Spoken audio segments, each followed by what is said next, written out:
আর্জেন্টিনিরা এই বলের নাম দিতেই পারে ট্রায়ান্ডা, তাই বলে বাঙালি রেখে থেমে থাকবে না। চলুন এর নামকরণ করে ফেলি। এটা বল এবং আমি বল নিয়ে খেলা বলবীর প্রান্তর আপনাদেরকে স্বাগত জানাচ্ছি রেডিও ভূমি এবং ওটিটি প্ল্যাটফর্ম আই স্ক্রিনের পর্দা থেকে, যেখানে আমাদেরকে দেখতে এবং শুনতে পাচ্ছেন শুধুমাত্র ডি বক্সে। আমার সাথে আজকে আছে হলিউড বলিউডের সেই মাল্টি পার্সোনালিটি ডিসঅর্ডারকে বুড়ো আঙ্গুল দেখিয়ে দেশের স্বনামধন্য এবং একমাত্র ডুয়েল পার্সোনালিটি সম্পন্ন ধারাভাষ্যকার এবং স্পোর্টস অ্যানালিস্ট কে, আহমেদ বিন পারভেজ নাকি অল স্পোর্ট এবিপি? আহমেদ বিন পারভেজ আপনাদের সঙ্গে আছি, তবে অল স্পোর্ট এবিপি এই ইন্ট্রোডাকশনটা শুনলে একটু রাগ করতেই পারেন। আচ্ছা আচ্ছা, ঠিক আছে, রাগারাগি একটা পর্যায়ে রেখে আমরা এবার খেলার রাগারাগিতে ফিরি।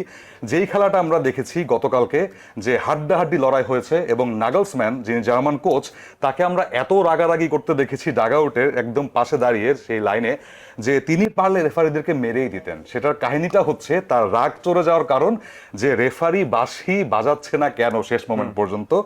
পুরো ম্যাচে আইভরি কোস্ট ডমিনেট করেছে এবং তারপরে শেষে এসে সেই যে একটা প্রবাদ যে জার্মানরা 90 মিনিটের পরে তারাই জেতে, হাউ ডু ইউ এক্সপ্লেইন? আমার কাছে তো মনে হয় যে খুব বেশি রাগারাগির প্রয়োজন ছিল না, কারণ নাগেলসম্যানের রয়েছে সেকেন্ড হাফ উন্দাভ। তিনি যখনই আসেন তখনই গোল দেন। প্রথম ম্যাচটাতেও একই ঘটনা ঘটেছিল, বেঞ্চ থেকে নেমে গোল দিয়েছেন, এই ম্যাচে দিয়েছেন জোড়া গোল, এবং এই দুই গোলেই আসলে আইভরি কোস্টকে হারাতে সক্ষম হয়েছে জার্মানি। এবং 2018-22-এর পর এই প্রথমবার বোধহয় তারা ওই রাউন্ড অফ 32-তে বা নকআউট ফেজে আসতে পারছে।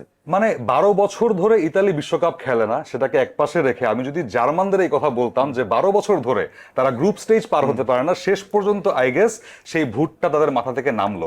এবং জোড়ার কথা বলতে হয়, আমরা মানিক জোর তো অবশ্যই আছি, বাট গতকালের দিনটা ছিল একদম জোড়ায় জোড়ায়। আহমেদ বিন পারভেজ, যেটা বলছিলাম আমরা অফ এয়ারে, যে ইউন্দাভ জোড়া গোল করেছেন, নেদারল্যান্ডসের গ্যাকপো জোড়া গোল করেছেন, এবং তারপরে এসে এই জোড়াদের তালিকায় নাম লিখেছেন কামাদা জাপানের হয়ে। এই জিনিসটা কিভাবে এক্সপ্লেন করবেন আপনি, যে এত এত গোলের বন্যা হয়েছে গতকাল ফিফা ওয়ার্ল্ড কাপে? প্রায় কিন্তু আমরা 100 গোলের কাছাকাছি চলে এসেছি। হ্যাঁ, 36 ম্যাচ, সেখান থেকে এতগুলো গোল, সবকিছু মিলিয়ে খুব এক্সাইটিং একটা দিন গেছে। 36 ম্যাচে প্রায় 100-র মতো গোল, তার মানে হচ্ছে গোল স্কোরাররা আছেন ফর্মে। ব্রায়ান ব্রবি থেকে শুরু করে গ্যাকপো, যার নামটা মেনশন করা হলো, দাইচি কামাদা, তিনিও জোড়া গোল দিয়েছেন। এবং আমার কাছে মনে হয় যে এই যে গোলের বন্যাটা, এটা কিন্তু একটা ব্যাপার বুঝিয়ে দেয় যে দলগুলো অ্যাটাকিং মাইন্ডেড খেলার চেষ্টা করছে, দুটো দলই ফুটবল খেলার চেষ্টা করছে। তবে ওই একই দিনে আমরা এত গোল দেখি, জার্মানি তারা এতগুলো গোল দিয়েছে, আমরা অন্যান্য দলগুলোর কাছ থেকেও গোল দেখছি, নেদারল্যান্ডসের কাছ থেকে আমরা এতগুলো গোল দেখলাম, 0-0 গোলেও কিন্তু ড্র হতে দেখেছি একটা ম্যাচ। ইকুয়েডর, ইয়েস, ইকুয়েডরের কথা আসছিলাম, যে কুরাসার বিপক্ষে তারা আবারও সেই ড্রটা করেছে প্রথম ম্যাচটা আইভরি কোস্টের সাথে সেখানে, এবং তারপরে কুরাসাও তাদেরকে ঠেকিয়ে দিয়েছে। এবং আপনাদের রুমে যথেষ্ট জায়গা আছে তো, বিকজ এলয়ের রুম, তিনি 15টা সেভ করেছেন, 15টা বল নিজের কাছে রেখেছেন, গোল পোস্টের ওদিকে পার হতে দেননি। একটা ওয়ার্ল্ড রেকর্ড ফিফাতে, অবশ্যই ফিফা ওয়ার্ল্ড কাপের হিস্ট্রিতে। ওয়ার্ল্ড কাপের হিস্ট্রির 15টা সেভ, এবং এই ওয়ার্ল্ড কাপটা হতে চলেছে অখ্যাত গোলকিপারদের একটা ওয়ার্ল্ড কাপ, সেটাই মনে হচ্ছে। নতুন নাম যুক্ত হয়েছেন রুম, 15টা সেভও করেছেন, সেই সাথে ইকুয়েডর যারা 76% বল পায়ে রেখেছে, এতগুলো অ্যাটেম্প গোলে রেখেছে, তাদেরকে 0-0 গোলে আটকে দেয়া। ইকুয়েডর এখনো পর্যন্ত এই টুর্নামেন্টে জয় শূন্য, এবং গত টুর্নামেন্টে যারা খুব সহজেই রাউন্ড অফ 16-এ গিয়েছিল, তারা কিন্তু এবার হয়তো পরবর্তী রাউন্ডে যেতে নাও পারে। নেদারল্যান্ড সুইডেনের ম্যাচটা কথায় যদি আসি আহমেদ বিন পারভেজ, ম্যাচটা যে এতটা একপেশে হবে সেটা কিন্তু আমি, আপনি এবং ফুটবল প্রেমী দর্শক যারা আছেন তারা কিন্তু কেউ বোঝেনি। কোথায় ডাচরা একটু ডজ করে গেল সুইডেনকে?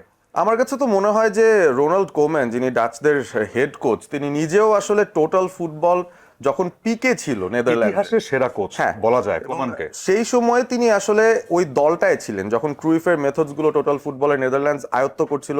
1988 সালে তারা যখন ইউরো জিতেছিল, সেই টোটাল ফুটবলের ধারণাটা তিনি নতুনভাবে এই দলটার মধ্যে ইনস্টিল করছেন, এবং সে কারণে আপনি দেখবেন অখ্যাত কিছু খেলোয়াড়রাই কিন্তু ভালো করছেন। আপনি ব্রবি বা গ্যাকপোর কথা বলেছেন, তবে সামারভিলের কথা আপনি কিভাবে ভুলে যাবেন? ফ্যান্টাস্টিক একটা গোল ডি বক্সের বাইরে থেকে বা পায়ে, দ্বিতীয় ম্যাচটাতেও কিন্তু গোল পেয়েছেন এবং অসাধারণ পারফরমেন্স দেখিয়েছেন।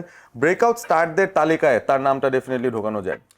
এক্স্যাক্টলি, এবং আরেকটা কথা বলতে হয়, গোল স্কোরারদের তালিকাতে একটা নাম সবাই মিস করে যায় বারবার, যিনি কিনা 2টো অ্যাসিস্ট করেছেন এবং দুর্দান্তভাবে ফলো থ্রু পাস দিয়েছেন, এবং তার জন্য অবশ্যই রিয়াল মাদ্রিদের সেই পেরেজ, মিস্টার পেরেজ, অনেক অনেক টাকা নিয়ে বসে তাকে দলে ভিড়িয়েছে ইন্টার মিলান থেকে। কার কথা বলছি বুঝতেই পারছেন?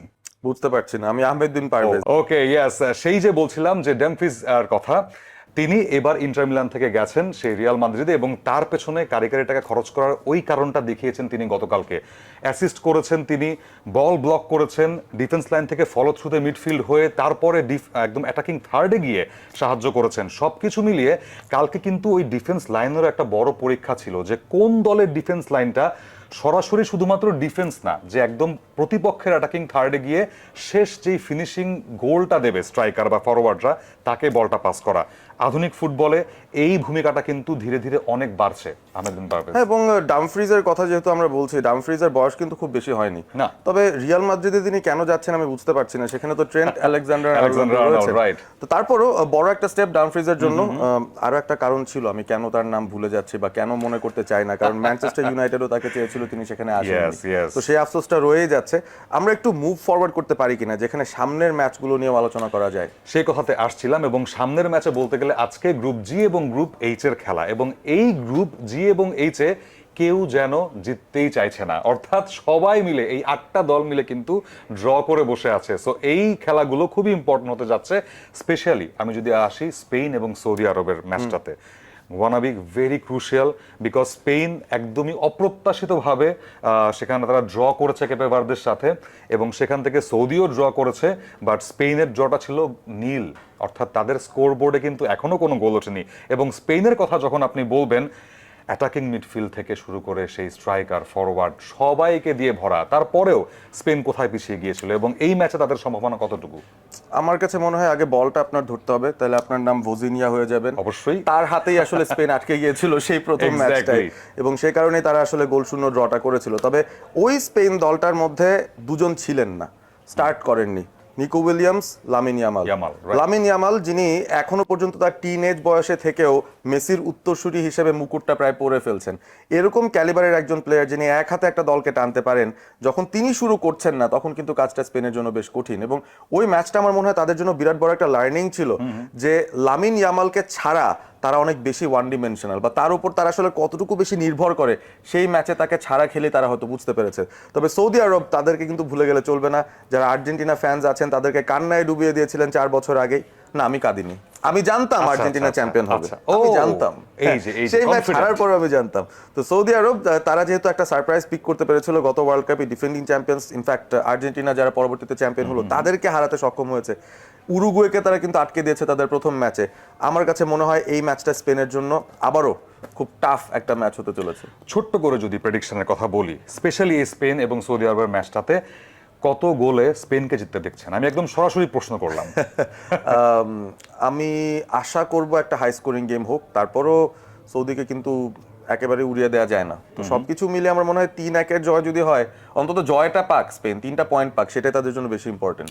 ইয়ামাল গোল করবে কিনা? যদি স্টার্ট করে তাহলে গোল করতে পারে।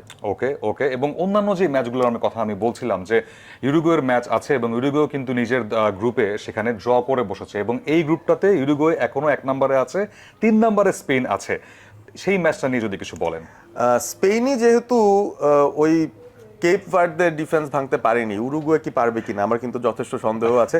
কিন্তু তারপরে উরুগুয়ের স্টার্টিং লাইনআপে বেশ কিছু ভালো ফুটবলাররা রয়েছেন। রিয়াল মাদ্রিদের যিনি ক্যাপ্টেন এখন, ভ্যালভার্দে, তিনি এখন উরুগুয়েরও ক্যাপ্টেন।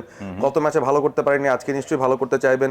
ডারউইন নুনেজের দিকেও একটু চোখ থাকবে। ম্যানচেস্টার ইউনাইটেডের প্লেয়ার উগার্তে, তিনিও মিডফিল্ডে ভালো কিছু পারফরম্যান্স দিতে পারবেন। কথা আসলেই আহমেদ বিন পারভেজ একদম স্মৃতিকাতর হয়ে যায়। এবং ম্যানিউর, আমি ব্রাজিলের জার্সি পরে আছি, কুনিহা তিনিও গোল করেছেন, ভালো খেলেছেন। সো তখনও আমার চোখে ভাসছিল যে আহমেদ বিন পারভেজের গর্বে বুকটা ভরে গেছে। রাইট। ব্রাজিলের ম্যাচ শেষ, আমাদের কিন্তু আসলে আর্জেন্টিনা নিয়েও কথা বলতে হবে, কারণ অবশ্যই আর্জেন্টিনার ম্যাচ আগামীকাল রাত 11টায়, এবং এই ম্যাচটাকে ঘিরে অনেকেরই প্রত্যাশা অনেক যে আর্জেন্টিনা অনেক কিছু করে ফেলবে।